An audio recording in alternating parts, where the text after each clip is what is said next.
On est tous pour ou contre le nucléaire, pour ou contre les nanosciences, pour ou contre les OGM.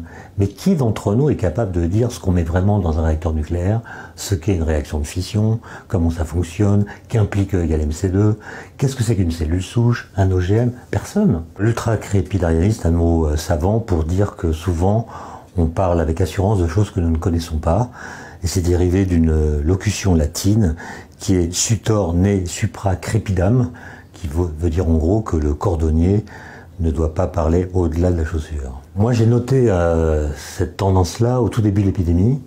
Je rentrais du Chili et en arrivant en France, alors que le confinement avait commencé depuis quelques jours, je voyais des tweets écrits par des personnalités politiques, parfois de très haut rang, qui commençaient par « je ne suis pas médecin, mais je pense », etc.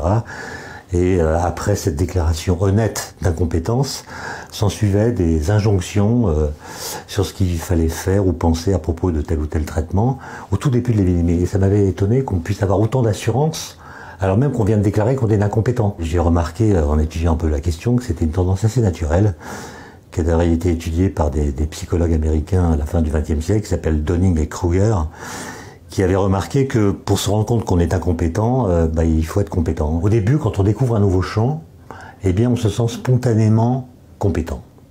Par exemple, moi je connais rien au football, mais si on me demandait d'être sélectionneur de l'équipe de France de football, spontanément je dirais pourquoi pas, ça a l'air simple. On s'assoit sur un banc, on fait des gestes, on crie un peu et ça doit être suffisant pour que l'équipe gagne. Et puis en regardant les choses un peu plus près, on s'aperçoit que c'est beaucoup plus compliqué. Nous sommes tous appelés à être victimes de cet ultra-crépidarianisme. Quand vous conversez au café avec vos amis, vous dites des choses qui vont au-delà de vos compétences. C'est tout à fait naturel dans la conversation. Simplement, il faut en avoir conscience. Et quand on a une parole publique qui peut avoir des effets politiques importants, eh bien, il faut être prudent. L'idée, c'est pas du tout de dire que chacun est contraint dans sa liberté à laisser la parole aux experts.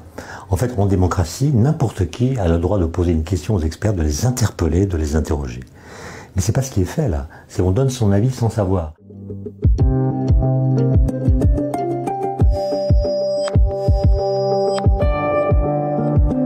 Nous avons tendance à écouter ceux qui parlent de tout, comme s'ils nous rassuraient, comme si des gens qui ont des formes de certitude, une forme d'arrogance aussi, nous rassuraient dans une période d'incertitude. Dans les mêmes canaux de communication circulent aujourd'hui des connaissances, scientifiques ou autres, des informations, des commentaires, des opinions, des fake news, et le fait que toutes ces choses circulent dans les mêmes canaux fait que leurs statuts respectifs, qui sont pourtant très différents, se contaminent. Moi je me rends compte que les gens qui sont modérés, qui sont prudents, qui sont en quelque sorte centristes pour ce qui est des questions relatives à la vérité, parlent beaucoup moins que les gens qui sont extrémistes dans ces domaines. C'est un peu comme en politique.